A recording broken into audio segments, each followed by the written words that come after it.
السلام علیکم ورحمۃ اللہ وبرکاتہ۔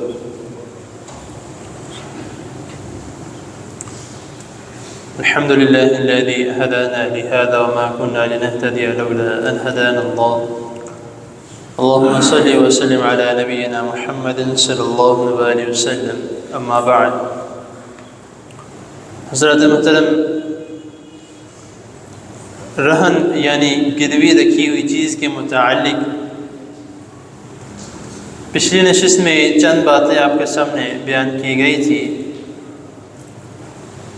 اور گروی رکھنے والے کو گروی دکھوائی جائے جس کے پاس، اور جو چیز گروی رکھوائی جائے، ان تینوں چیزوں کے متعلق پچھلی نشست میں آپ کو بتایا گیا تھا۔ تو جو چیز جس شخص نے گروی رکھوائی ہے، جو اس کا اصل مالک ہے، جس کو عربی میں جو فاعل، فعل اور مفعول کے صیغے میں جو ہے، اس کے وزن پر اس کو مرہونہ کہلایا گیا ہے،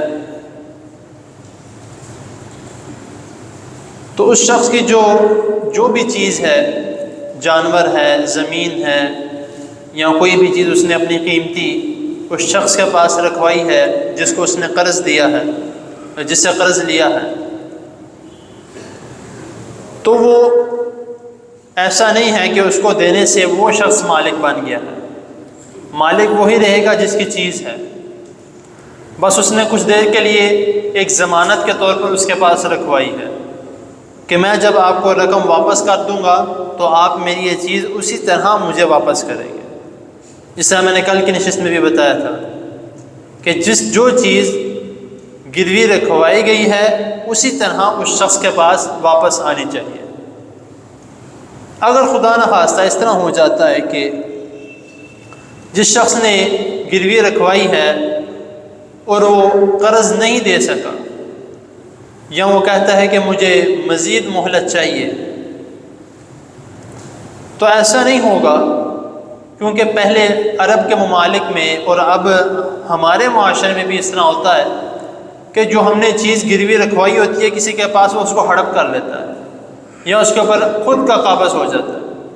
خود قبضہ کر لیتا ہے اس کے اوپر۔ تو اس طرح نہیں ہوگا، جس شخص کی چیز ہے اس شخص کو واپس دینی لازم ہے۔ اگر وہ یہ کہہ دیتا ہے کہ مجھے تھوڑا وقت اور دے دو،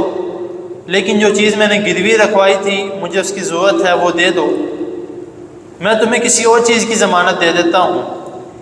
یا کوئی اور چیز تمہارے پاس گروی رکھوا دیتا ہوں، تو جو شخص جس کے پاس وہ چیز گروی رکھوائی گئی ہے اس کے اوپر لازم ہے کہ وہ چیز اس کو واپس کر دے، یا اس کو تبدیل کر لے کسی اور چیز میں۔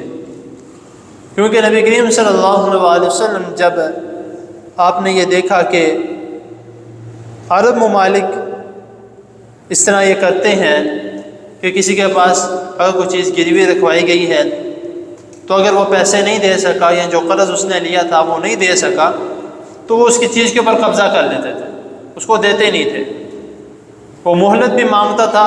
کہ مجھے کچھ دیر کے لیے مہلت دے دو،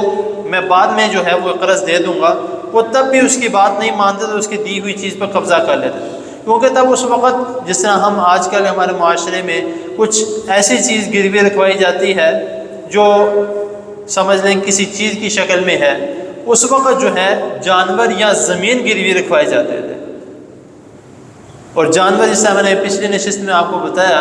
کہ اگر جانور سواری والا ہے یا جانور دودھ دونے والا ہے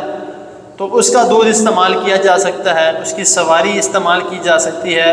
اس بنا پر کیونکہ اس کا خرچ اخراجات جو ہے اس شخص نے ہی اٹھانا ہے جس کے پاس چیز گروی رکھوائی گئی ہے، کیونکہ یہ باقاعدہ حدیث میں اس کے متعلق ہے۔ تو نبی کریم صلی اللہ علیہ وسلم نے یہاں پر دونوں فریقین کا خیال رکھا ہے۔